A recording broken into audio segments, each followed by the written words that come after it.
Everyone আজি ৰাতিপুৱা 4:30 বজাত ওলালোঁ চাইকেলিঙৰ উদ্দেশ্যে। আজি ছট পূজাও আছে। ৰাতিপুৱা আজি উঠিলোঁ যে ৰাতিপুৱাৰ পৰিৱেশটো কেনেকুৱা হয় আপোনালোকক গোটেইখিনি দেখাম। ৰাতিপুৱা নুঠিলে বুজি পোৱা নাযায় যে ৰাতিপুৱাৰ পৰিৱেশ কেনেকুৱা হ'ব পাৰে আৰু মনটো কেনেকুৱা লাগে। তো গোটেইখিনি চাই থাকক।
ছট পূজা চোৱাৰ পিছত এতিয়া আৰু 10 কিলোমিটাৰ লক্ষ্যৰে আমি আগবাঢ়ি আছোঁ।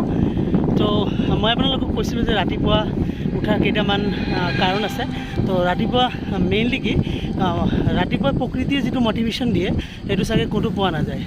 মেইনলি হৈছে ৰাতিপুৱা উঠাৰ লগে লগে আপোনাৰ নাম্বাৰ 1 হেল্থ ইছ্যুৰ ফালেদি ভাল, আৰু দ্বিতীয়ত যিটো পজিটিভিটি পোৱা যায়। প্ৰকৃতিয়ে নেচাৰে কিন্তু সদায় আমাক পজিটিভিটি দি থাকে, কিন্তু হয়তো আমি এইটো অনুভৱ কৰিব নোৱাৰোঁ বা ফিল কৰিব নোৱাৰোঁ, কিয়নো বিজনেছৰ কাৰণে। যেতিয়া ৰাতিপুৱা 7টাৰ পিছত মানুহবিলাকে ওলাই থাকিব, গাড়ী ওলাব, তেতিয়া প্ৰকৃতিয়ে যিটো পজিটিভিটি দিয়ে সেইটো আমি ফিল কৰিব নোৱাৰোঁ। কিন্তু মৰ্ণিঙত উঠিলে সেই বস্তুটো ফিল কৰা যায়। কাৰণ প্ৰকৃতিত যিটো মেইন পজিটিভিটি সেইটো মই ক'লোৱে আপোনালোকক কোনো মটিভেশ্যনে থাকে।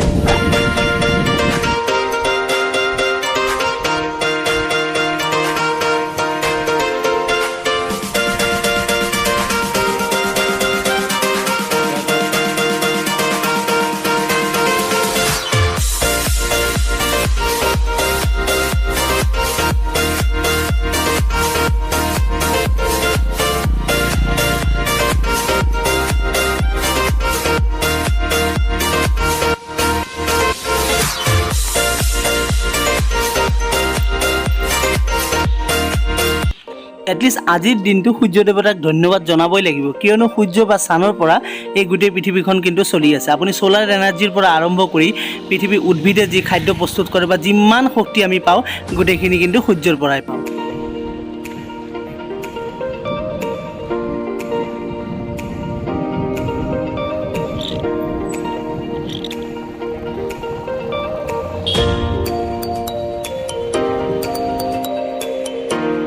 যদি ভিডিঅ'টো ভাল লাগিছে তেনেহ'লে লাইক কৰিব আৰু চেনেলটো ছাবস্ক্ৰাইব কৰিবলৈ নাপাহৰিব। আজিলৈ ইমানেই, পুনৰ লগ পাম নতুন ভিডিঅ' লৈ।